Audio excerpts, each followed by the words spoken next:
मैं missionary junior degree college की correspondent Bilkis Farzeen अल्हम्दुलिल्लाह 18 साल से कॉलेज ज्वाइन कर रही हूँ। जूनियर और डिग्री कॉलेज अल्लाह का फजल है, अल्लाह के फजल और करम से 90% अबव एंड रिजल्ट आता मेरे कॉलेज का। लास्ट 2 ईयर से पैंडमिक की वजह से कोई ऐसा programme convocation graduation day celebration नहीं हुआ, तो आज अल्हम्दुलिल्लाह आज 3 ईयर्स के स्टूडेंट्स को ग्रेजुएशन डे हम लोग यहाँ पे फेलिसिटेट कर रहे हैं। हमारे महमूद साहब चीफ गेस्ट हैं, महमूद अली होम मिनिस्टर साहब चीफ गेस्ट है, मुमताज़ खान के साहब भी आ रहे हैं। अल्लाह की वजह से 200 के ज़्यादा बच्चे हैं जो आज ग्रेजुएशन डे में फेलिसिटेट किया जा रहा है। और हमारी ख्वाहिश है, कोशिश है कि बेहतर से बेहतर तालीम फ्राहम कर सके स्टूडेंट्स को और ओवरऑल बच्चों की पर्सनालिटी डेवलप कर सकें, ग्रूम कर सकें। उनकी स्पोकन इंग्लिश क्लासेस है, उनकी जो सब ट्रेनिंग वगैरह है कंपनीज वगैरह से आके वो सब चीज़ें अल्हम्दुलिल्लाह अरेंजमेंट होता है यहाँ पे। और बेहतर से बेहतर क्वालिटी एजुकेशन प्रोवाइड करने के लिए मेरी पहली कोशिश है कि और दुआ है अल्लाह से कि हर बच्चे को अल्लाह तालीमी याफ्ता बनाए। सनत याफ्ता हर कोई बनना, तालीमी याफ्ता बनना बहुत अहमियत का है। तालीम की कमी हो तो अगर तरबियत जो है ना उसको कवर कर सकती है, लेकिन तरबियत अगर ना हो तो इल्म कितनी भी हासिल करो कामयाबी नहीं मिलती, मुश्किल है। तो मेरी हर पेरेंट्स से गुजारिश है कि बच्चों को अच्छे से अच्छी तरबियत दे सके ताकि कॉलेज में स्कूल में आके वो अपने डिसिप्लिन को मेंटेन कर सके और कामयाबी हासिल कर सके। Thank you so much. बिस्मिल्लाहिर्रहमानिर्रहीम। अस्सलामु अलैकुम रहमतुल्लाहि व बरकातुहू। जनाब फारूक साहब ने मेरे बारे में 2 बात कहे कि महमूद अली साहब पहले डिप्टी चीफ मिनिस्टर है और आज होम मिनिस्टर है।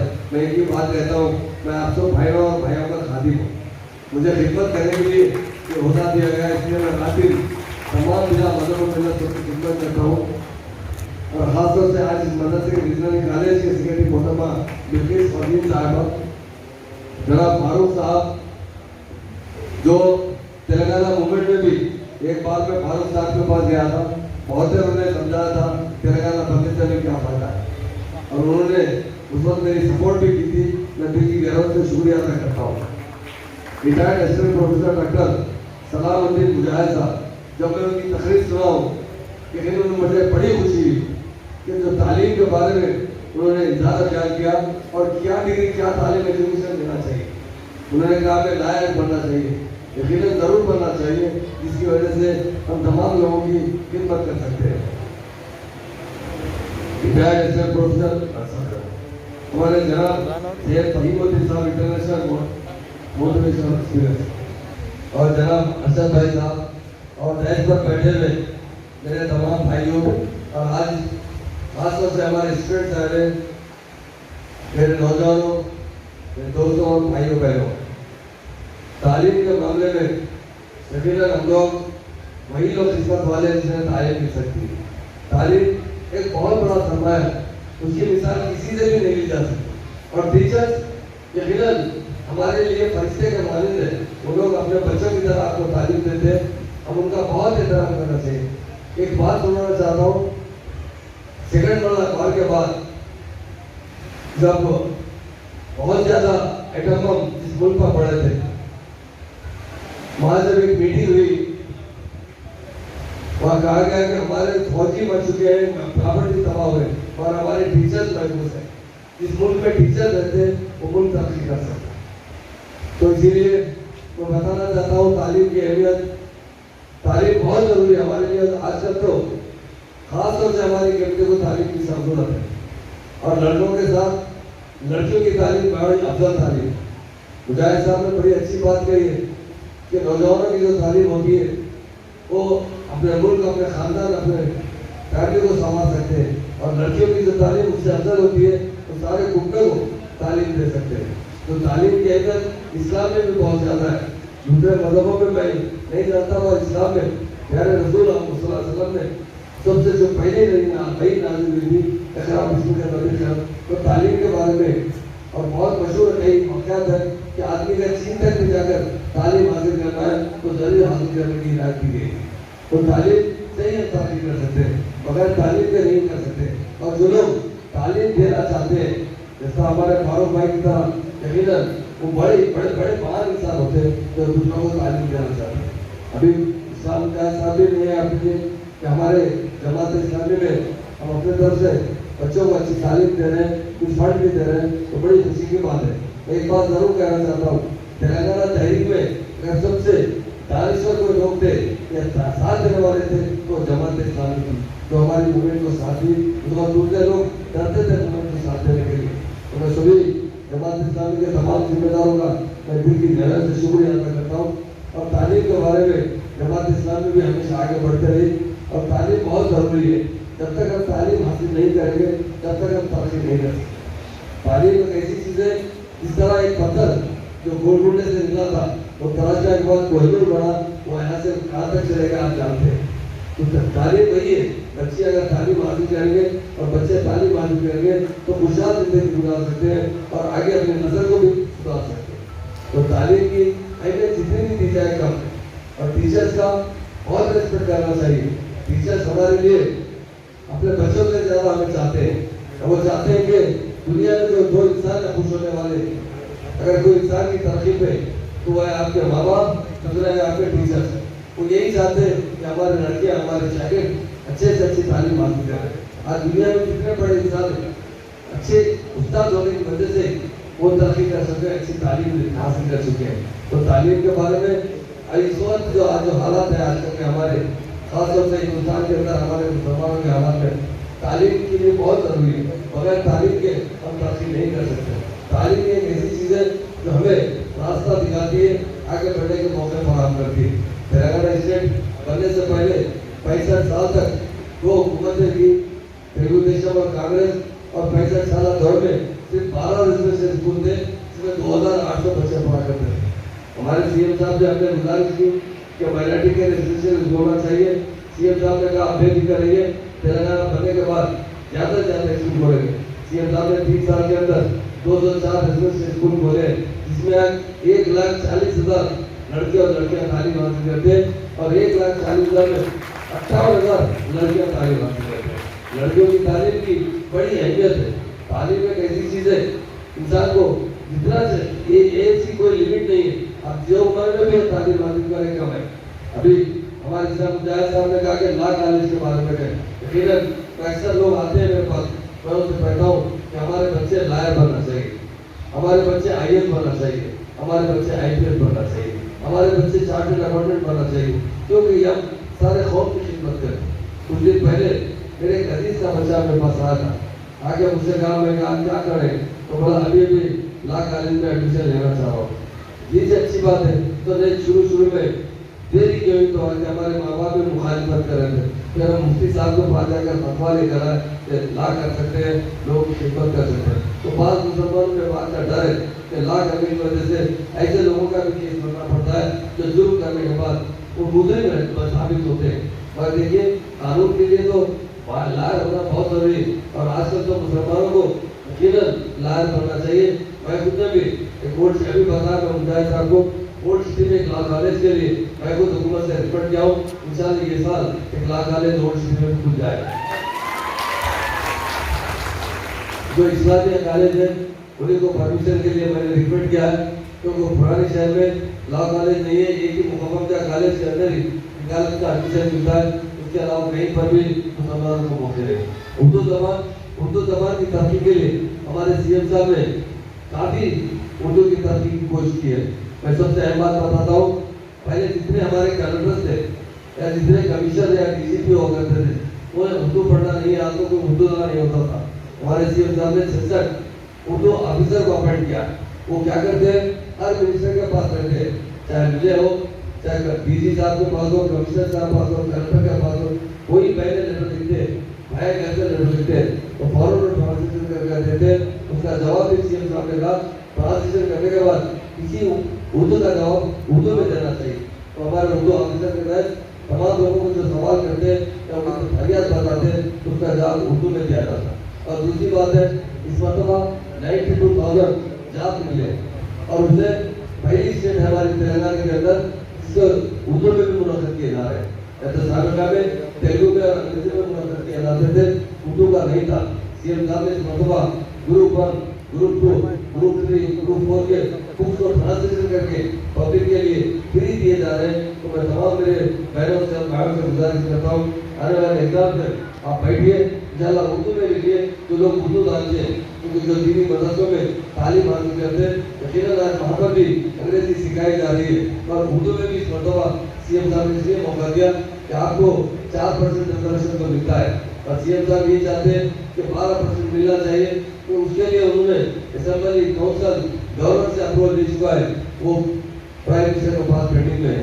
तो इंशाल्लाह आने वाला वक्त जब भी आएगा तो उसके लिए हम कोशिश करेंगे, और जब तक उन्हें मुलाजिमतों में अच्छे मौके फराहम करने के लिए सीएम साहब ने जितने एग्जाम मुनाफिक हो रहे हैं उसमें उर्दू में मुनाफिक करने के हुकूमत को हिदायत दिए, ताकि उर्दू में एग्जाम दिया जाए, उर्दू में जवाब दिया जाए। मेरी बहनों से, मेरे भाइयों से एक गुजारिश करता हूँ, जो भी मुलाजिमत करना चाहते हैं, जिसकी उर्दू अच्छी है, अंग्रेजी अच्छी है तो जरूर लिखिए, और अंग्रेजी जिसकी कमजोर है उर्दू में भी उसका आंसर लिख सकते हैं, जिससे ज़्यादा से ज़्यादा मुलाजिमतें मिलेंगे। तो मेरी बहनों से, क्योंकि आज में थोड़ा लेट हो चुका, क्योंकि हमारे पास इलेक्शन का माहौल है थोड़ा मसरूफ होने की वजह से, तो मेरी बहनों और भाइयों से कहता हूँ, एक ही चीज़ है तालीम। बस तालीम चाहिए मुसलमानों को आज चाहिए तो सेकुलरिज्म चाहिए, फिर तालीम चाहिए। सेकुलरिज्म ऐसे सेकुलरिज्म की हम तारीफ करना चाहिए जो फिरका परस्ती से दूर रहते हैं और जो चाहते हैं कि इसी कंट्री में हिंदू और मुस्लिम सिख ईसाई सब मिलजुल कर रहे, और जिससे गंगा जमुना तहजीब कहते हैं तो तहजीब में रहे, उसके साथ तरक्की भी करे। तो ऐसे लीडरों की हम सपोर्ट करना चाहिए जो सेकुलर होते हैं। यहाँ तो अल्लाह के फल से तेलंगाना के अंदर हम और एमआईएम पार्टी दोनों मिलकर मतलब अलायंस के साथ काम कर रहे हैं। इलेक्शनों में भी हम कोशिश करते हैं जहाँ मुसलमान ज़्यादा होते हैं वहाँ एमआईएम जीती है, और मैं कोई इतना दे देता हूँ कि खिलाफ हम बहुत सख्ती से मुजाहरा नहीं करते, और दूसरे सीटों पर हम बाज़ाब्ता लड़कर अच्छे जीत कर हुकूमत बनाते हैं। और हुकूमत में जितना सीएम साहब हमारे सेकुलर है, मैं समझता हूँ वैसा हिंदुस्तान में कोई लीडर नहीं है। हमेशा मुसलमानों के बारे में कहते हैं तो मुसलमानों को भी मसावत का हक मिलना चाहिए। जो भाई हिंदू भाई को जो मिलता है वो मुसलमानों को भी मिलना चाहिए। मुसलमान भी यहाँ के आधे हजारों साल से यहाँ पर हुकूमत किए, यहाँ पर रहने वाले, उनके साथ कभी भी नाइंसाफी नहीं होना चाहिए, सबके साथ इंसाफ होना चाहिए। ये हमारे सीएम साहब कहते हैं, इसलिए वो हमेशा कहते हैं मुलाजिमत में हो, तालीम में हो, मुसलमान भी दूसरी कौमों की तरह बराबर का हिस्सा हासिल करें, तरक्की करें। और कई एक अच्छे से स्कीम लाकर बिना मजहब और मिलत सारे लोगों को इम्प्लीमेंट करवाते। मिसाल के तौर पर आज सीएम साहब अभी कुछ एज में इजाफा कब लिमिट किए, तो पेंशन ओल्ड एज लोगों को देते हैं, आज 2116 रुपये दे रहे। इसकी उम्र भी 57 साल घटा दी गई है।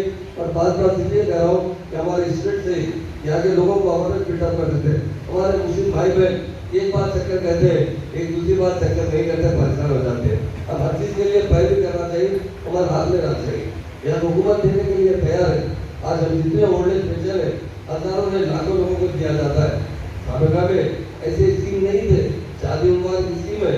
मैं देखता हूँ हमारे बहनों के आते हैं मेरे बहुत से लोग भी, और उसके बाद भी 100% से इस्तेमाल हमारी बहनें करना चाहिए। इमाम और मौजन जो वजीफा दिया जाता है, हदिया जाता है, तो हमारी स्टेट इंडिया में नंबर 1 है, जो 10,000 इमाम और मौजन को उनका हदिया देने वाली स्टेट है। तो मेरी बहनों और भाइयों से कहता हूँ बेटे अच्छी तरीके से पढ़िए, मेहनत से पढ़िए। आज का ज़माना कॉम्पिटिशन का आ चुका है। अगर आप समझिए पासिंग मार्क्स लाएंगे तो नहीं होगा, आज कॉम्पिटिशन में बैठना पड़ता है। इस बहुत पहले की बात है, आज से 100 साल या 50 साल पहले लोग अगर डिग्री में कर लेते तो बहुत अच्छा जॉब मिल जाता था, अगर भी पास होते तो जॉब मिलता था। और आज कॉम्पिटिशन का दौर है, रात दिन मेहनत कीजिए, देखिए मेहनत से ही मंजिल मिल सकती है। और वक्त की पाबंदी बहुत जरूरी है। ये फोन बहुत अच्छी चीज़ है, पर इसका इस्तेमाल गलत किया जा रहा है। आजकल खासतौर से मुसलमानों में देखता हूँ, हमारे भाई हमारे नौजवान बच्चे जिस तरह फोन को इस्तेमाल करना है, उसके बजाय उसकी टेक्नोलॉजी से इस्तेमाल करना है, उसको टाइम पास के लिए इस्तेमाल करेंगे तो वक्त बर्बाद हो जाएगा। वक्त जाने वाला वक्त फिर नहीं आ सकता है। वक्त की बड़ी अहमियत है, इसे हमारे नौजवान हमारे स्टूडेंट जानना चाहिए कि वक्त एक बार जाने के बाद पलट कर नहीं आ सकता। और उसी बात को हमेशा समझकर अच्छी से अच्छी तालीम हासिल कीजिए। हमेशा सोचिए कि टाल मिला कर जाएंगे। इंसान इंशाल्लाह जब भी मेहनत करता है, अल्लाह ताला कभी किसी को रहा नहीं करते, वो बराबर जो मेहनत करते हैं उसके लिए वो तरक्की देते हैं। इसलिए हमारे टीचर्स में एक बात कहता हूँ, टीचर्स से हमारे कलाम साहब प्रेसिडेंट ऑफ इंडिया थे। हालांकि इस्लाम में तो दूसरा जन्म की बात नहीं है। जब प्रेसिडेंट ऑफ इंडिया से किसी ने इंटरव्यू में पूछा कि आप तो एक साइंटिस्ट, बहुत बड़े साइंटिस्ट बने जो सारी दुनिया में मशहूर है, और आज प्रेसिडेंट ऑफ इंडिया में बन चुके हैं, आप अगर दूसरे जन्म में पैदा होकर क्या बनना चाहते हैं? उन्होंने कहा मैं टीचर बनना चाहता हूँ। तो टीचर की बड़ी अहमियत है। आप ही की वजह से बच्चों का मुस्तकबिल रोशन हो सकता है। आप लोग अपने बच्चों को जितना चाहते हैं उससे ज़्यादा कि बच्चों को चाहते हैं कि तरक्की देकर अगर कोई खुश होने वाला होता है वो पहले माँ बाप होते हैं, उसके बाद टीचर होते हैं। तो टीचर का बहुत बड़ा रुतबा है, उनका एहतराम करना चाहिए। और मैं तमाम स्कूल के मैनेजमेंट को, प्रिंसिपल साहब को, फारूक भाई को दिल की गहराई से मुबारकबाद देता हूँ। दुनिया में सबसे अजीम इंसान जो होता है वो एजुकेशन देने वाला इंसान होता है। आदमी तो प्राइम मिनिस्टर भी बन जाता है, होम मिनिस्टर भी बन जाता है, चीफ मिनिस्टर बन जाता है, मगर स्कूल चलाना मामूली बात नहीं है, लोगों को तालीम देना मामूली बात है। ये बहुत ज़रूरी है और खासतौर से हमारी कमेटी के लिए मैं तमाम मैनेजमेंट का, फारूक भाई का, प्रिंसिपल साहब का दिल की गहराई से शुक्रिया अदा करता हूँ। आपसे यही गुजारिश करता हूँ कि वक्त की कदर कीजिए। खासतौर से मेरे पास आते हैं लोग, साहब रात में पुलिस गाड़ी जो है लेकर आता है, एक तो बिरयानी का मुझे नहीं 2 बजे रात को फ़ोन करता है। मेरे पास जो नंबर है जो आज जिस वक्त फ़ोन आया था 1998 में, वही नंबर आज तक वही नंबर है मेरे पास।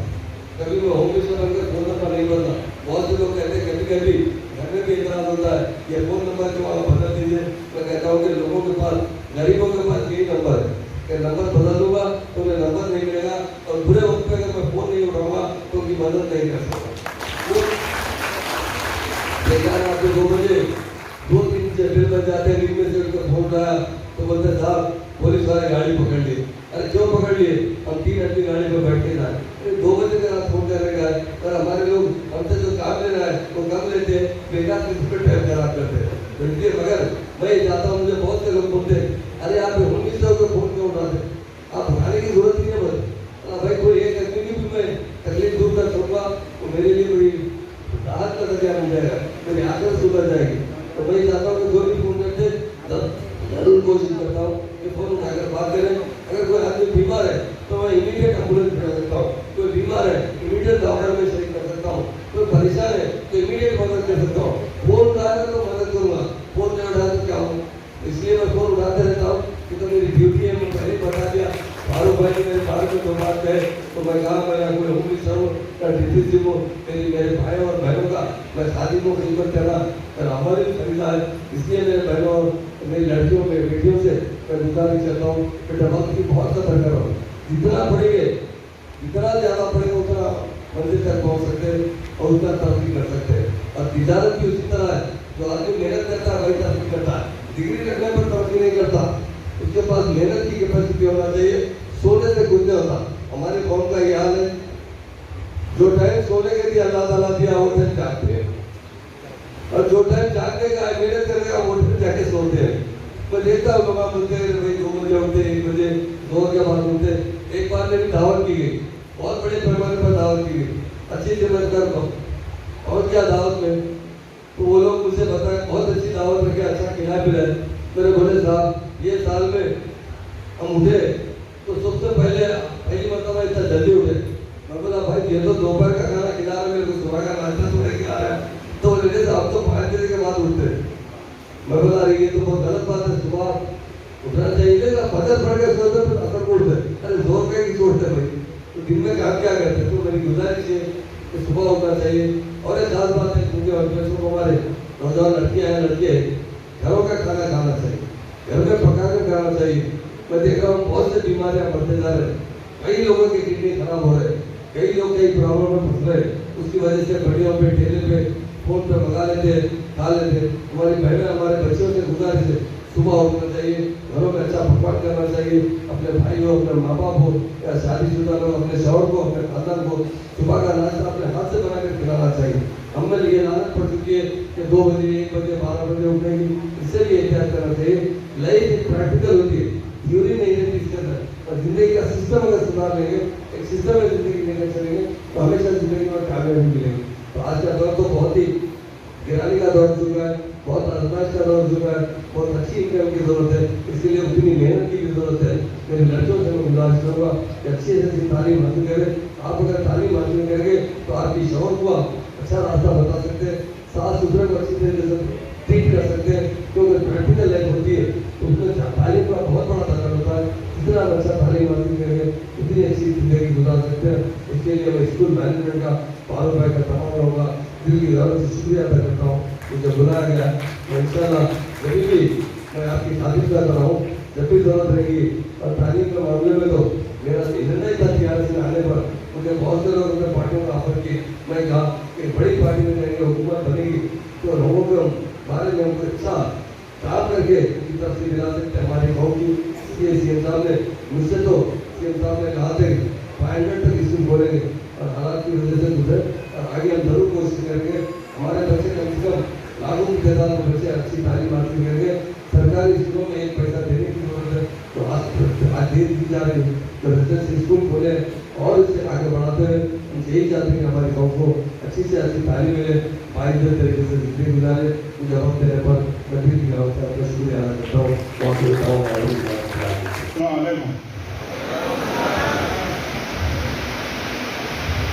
माशाअल्लाह, मुझे आज बड़ी खुशी हुई रीजनल डिग्री कॉलेज का आज ये जो प्रोग्राम रखा गया, क्योंकि हमारे बुरादरम फारूक भाई साहब के, मैं जहाँ तक समझता हूँ कि फारूक भाई एडमिनिस्ट्रेशन से तो खैर कोई कंसर्न नहीं होगा, मगर फारूक भाई हमारे बड़े ही हमदर्द और मुखलिस शख्सियत का नाम है और वो खामोश तरीके से मिल्लत इस्लामिया की खिदमत करते रहते हैं। जैसा कि इस प्रोग्राम में हमारे महमूद अली साहब को इन्वाइट किया गया, लेकिन अभी नहीं आए, इंशाल्लाह आएंगे कुछ ही देर में। वो हमारे बरादर सैयद फ़हीम साहब इंटरनेशनल मोटिवेशनल स्पीकर, अभी जो आप उनकी बिल्कुल एक तकरीर सुन रहे थे। Mrs Bilkis Fatima correspondent time पर तशरीफ फरमा, जिम्मेदारान,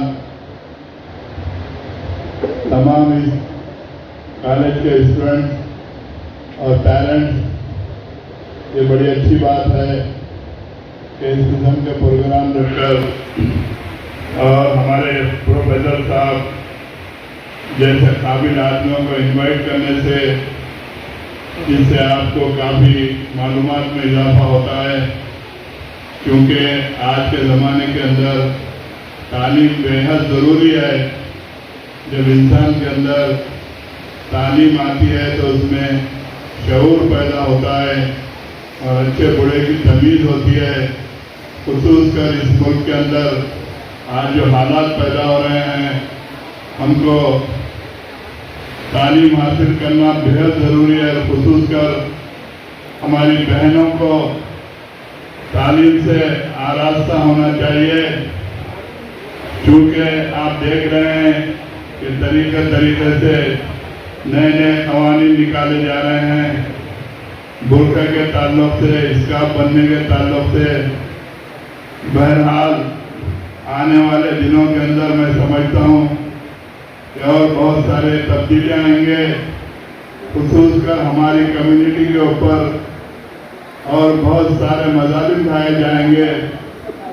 हमको अभी से प्रिपेयर होने की ज़रूरत है और हम आपस में इत्तेफाक और इत्तेहाद पैदा करना चाहिए। हमको डरने और घबराने की ज़रूरत नहीं है। हम एक ताकत के मानने वाले हैं। हम हुजूर अक़दस सल्लल्लाहु अलैहि वसल्लम की उम्मत में से हैं। हमको डरने और घबराने की ज़रूरत है। हमको इस मुल्क में रहना है और हालात से मुकाबला करना है। ख़ुसूसकर हमारे आपस में, मैं जहाँ तक समझता हूँ कि चूँकि मैं भी काफ़ी अरसे से 40 वर्ष से पॉलिटिक्स के अंदर हूँ, चंद हमारे मुनाफिकीन मिल्लत में तफरीका पैदा करने की कोशिश कर रहे हैं।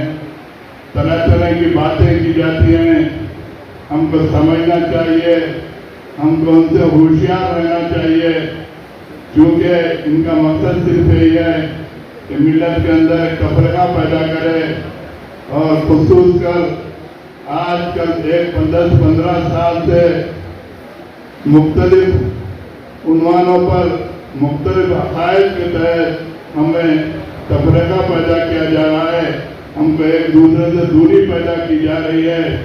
तो चूंकि आप लोग तालीम याफ्ता हैं, अल्हम्दुलिल्लाह आप इन चीज़ों को समझना चाहिए और समझकर बड़े ही संजीदगी और समझदारी के साथ आप लोगों को वक्त के तकाजे के साथ काम करने की जरूरत है। तालीम एक ऐसी चीज़ है, जब आप ये हासिल करेंगे, अभी मेरे ब्रदर कह रहे थे कि हमें IAS IPS ऑफिसर निकलना चाहिए, क्योंकि बेहद ज़रूरी है और वकालत का पेशा भी हमको अपनाना चाहिए। आज आप देखिए कि कानून के जरिए हमको किस तरीके से परेशान किया जा रहा है। हमारे तबके के अंदर विकला की बहुत सा कमी है। हमको अच्छी तालीम हासिल करके वकालत पेशे के अंदर भी, चाहे हमारे बहनों को और हमारे भाइयों को वो पेशे को अपनाना चाहिए, ताकि आपको कवानीन मालूम हो सकें। आप कानून जब मालूम होगा तो बदमाशी किसी भी तरीके से होगी तो आप उसका मुकाबला कर सकते हैं। मैं मेरी जानिब से और मजलिस इत्तेहाद मुस्लिमीन की जानिब से विजनरी डिग्री कॉलेज के तमाम स्टाफ को मुबारकबाद पेश करता हूँ।